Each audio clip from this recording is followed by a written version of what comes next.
Right then, this is a walk around video for a quite fabulous CRV. This is a Honda CRV 2.2 Black Edition automatic diesel, which is a very rare combination. On top of which, it's got the side steps. It's also got a full black leather interior, which I've never seen on this generation. The one that came after this on the facelift in 2015, it became standard, but not on this one. 70,000 miles, just over. And it's been kept really beautifully. They are fantastic looking cars. Front of the car with the, I mean, it's ironic, I know, called Black Edition, but it is. That's what it is. You get the white grille, white lower inset on the bumper there. Lights and lenses are completely clear. There's no cracks or condensation in them. Bonnet exceptionally clean. There will be a stone chip somewhere, of course, but nothing that jumps out. Near side, very smooth in the panels. Can't see any obvious indentations jumping out. Near side front alloy after 8 or 9 years, clearly the main black part's very good. There's some minor curbing on the outside edge, but you could easily tend to that if you really wanted to. But we have to take into account the age of the car. Rear alloy is much better. There's the odd tiny mark, but very good. Far better than you normally see on this age. And then, as I always say, my favourite angle for these CRVs with the kits, rear 3/4 angles. Just a really handsome looking car. And it's not overdone. Going around the back, high level rear spoiler, lower white insert again on the bumper there. Then coming to the offside, driver's side. Again, no obvious indentations that jump straight out at me. Offside rear alloy, very nice indeed. Remaining panel work absolutely fantastic, and the main paintwork on the car is absolutely superb.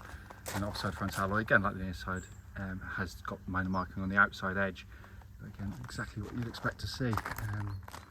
But the car generally is in absolutely fantastic condition there.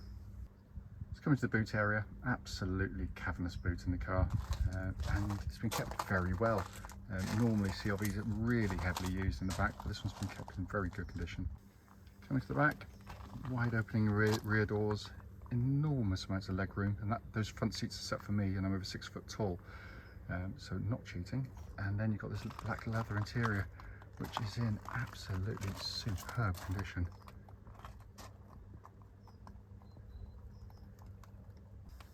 In front of the passenger side, again lovely and clean. Full set of original Honda mats in the car. Passenger seat there, again in super condition. Finally, on the driver's side, door card again, absolutely wonderful condition. Footwell areas likewise. The driver's seat again, very good condition. The only way you get a tiny bit on the bolsters on the outside, the people slide in and out, but in all honesty, that's in fantastic condition there. So inside the car now, as always, I have the engine running, so the dashboard can be seen illuminated, which is again in really good condition for the age and mileage. Sat nav, you can see working absolutely perfectly there. And if I pan it up there, you can see the rear parking camera all working exactly as it should. But it has been kept very well indeed. Just to quickly show you there, 70,308 miles, and there are no warning lights on the dashboard at all whilst the engine's in operation. Finally, just to show you, owner's manual, pack and lock and wheel nut key, all here and present with the car. Right then, this is a quick road test video, and this is for Honda CRV 2.2 Black Edition automatic diesel. Rare car indeed. Car's registered BT64ZFR with a mileage of 70,314 recorded. The reason we do all of our videos, and especially actually this road test section, is to ensure that if anyone's online looking at any of our cars, they get to see the very car advertised actually in operation. The reason we feel it's important is because, like lots of people, we've been to see cars which have looked absolutely fine in photographs or description, but then get there and find out it's got an obvious fault that shows up when you drive the car. So hence that's why we do it. So coming to the car, turn the key, start the engine, starts instantly and settles to a smooth, even idle. There are no warning lights on the dashboard at all relating to the engine or any other part of the car. Temperature gauge running as a third, which is exactly where it's meant to be on a Honda vehicle.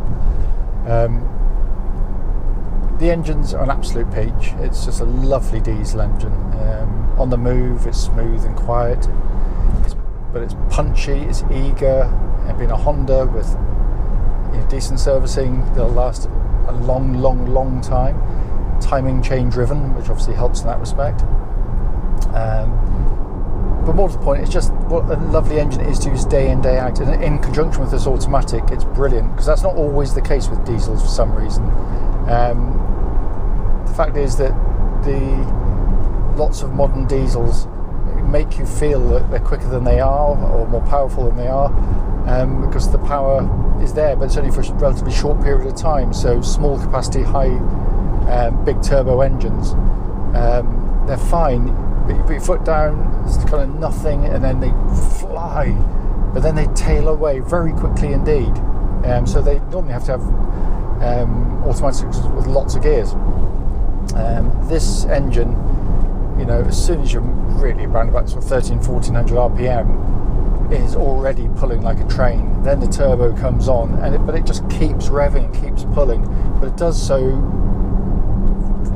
throughout the rev range. All the revs are usable if you need to. Not that you really do, but they are there. But it's a fabulous engine, and it suits the auto absolutely brilliantly. It works together wonderfully well. The auto actually originated from the Honda engine, because Honda didn't have an automatic for their diesel at the time, and rather than develop a completely new unit at huge expense, engineering overkill maybe, but they put one of their flagship 300 horsepower car, and it's way over the top for what it really needs, but it's a wonderful companion for the engine. Gear shifts are very slick and smooth on the move, and it's incredibly robust as a gearbox as well.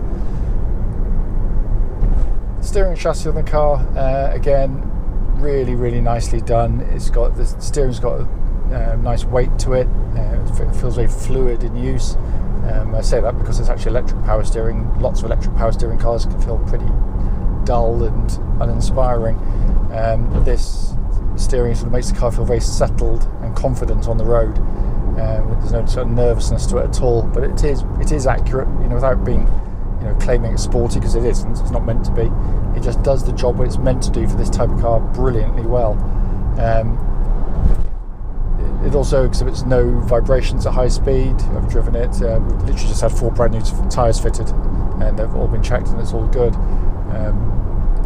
The chassis itself, again, because this is a family car, so ultimately it's designed to get people around sort of comfortably from A to B, and that's actually quite a hard thing to achieve for a car of this type, because basically if you go for soft suspension, which can be great for test drives, until such times you own the car and start going around some lanes, they can be very comfortable on the straight ahead like now, but when you go through corners they can pitch and wallow and be very unsettling, particularly for rear seat passengers who might not be concentrating on the road ahead.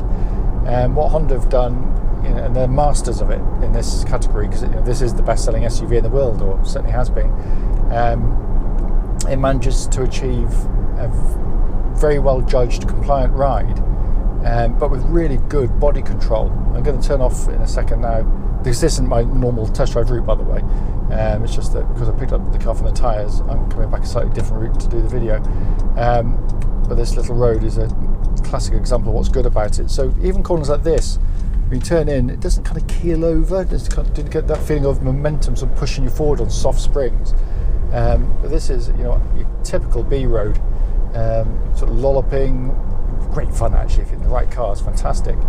But this car absolutely eats it up. It's just so at ease going through the corners. You're not getting lots of body motion. So if you've got passengers in, they're not getting thrown around, because comfort is very much a subjective thing. Also, incidentally, there's absolutely no rattles or clonks coming from underneath the car that shouldn't be there. So all in fine order. And the brakes are very good on the car.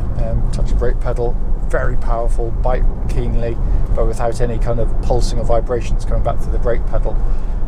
It is literally, I'm driving it straight to the MOT test station now, so all these things are going to be checked anyway, and that's done independently of us quite clearly. coming inside the car, beautifully made cars, of course, absolutely beautifully made, but a lovely place to sit and drive a car. You get the, you know, the natural attributes of an SUV. You sat up nice and high, but even some manufacturers seem to end up giving you a claustrophobic interior. This, you feel very much in control, really good visibility, huge wing mirrors to help you with lane changes and manoeuvres, low dash line, so really good forward visibility because I can see a bonnet, which is a minor miracle on a modern car. But a lovely, easy car to sort of come to terms with. You know, the interior, the dash layout is very simple and easy to use, all working perfectly. Sat nav, absolutely spot on. Dual zone climate control system, which gives you a chance to have different temperatures side to side if you so wish, and that's pumping out absolutely ice cold air. Dash is in lovely condition. The only thing I would say is it looks like something's got put something warm next to the screen up here. It's got, you know, it has got an imperfection on there. It doesn't make any difference really. It's one of the things you hardly ever look at, and doesn't. But it is there. The whole point of the video is to pick up on anything, and I'm being pretty petty really because most people would not bother mentioning that. But you can buy a new screen off eBay, no doubt, for about 30 quid if you really wanted to. But the layout itself is just so simple. All the buttons, as always with Honda, have that lovely quality of actuation to them. As I said, all working. Dash binnacle in front is simplicity itself. Simple, logical dials.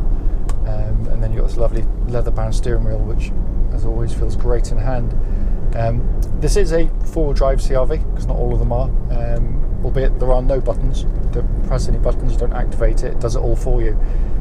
Honda worked out right at the outset of designing this car that they realised that most people would be driving as I am now, perfectly good conditions where you just don't need four-wheel drive running. So basically, pretty much the whole time it runs in two-wheel drive, front-wheel drive, and that's, as we all know, is the most efficient way to pull a car along. Only if it needs to go into four-wheel drive will it do so. Sorry, a friend of my son's. So if the front wheel starts to lose grip, even for a millisecond, it instantly brings in the rear wheel seamlessly to give you four-wheel drive, and it's as simple as that. The advantages of the system are patently obvious. You can get through your tyres less quickly, you're going to use less fuel, and you're going to put far less mechanical stress to the vehicle as well. It's so robust that in nearly 3 decades selling thousands of CRVs using this system, I can't remember ever putting a spanner on one of them, so it is a particularly tough system.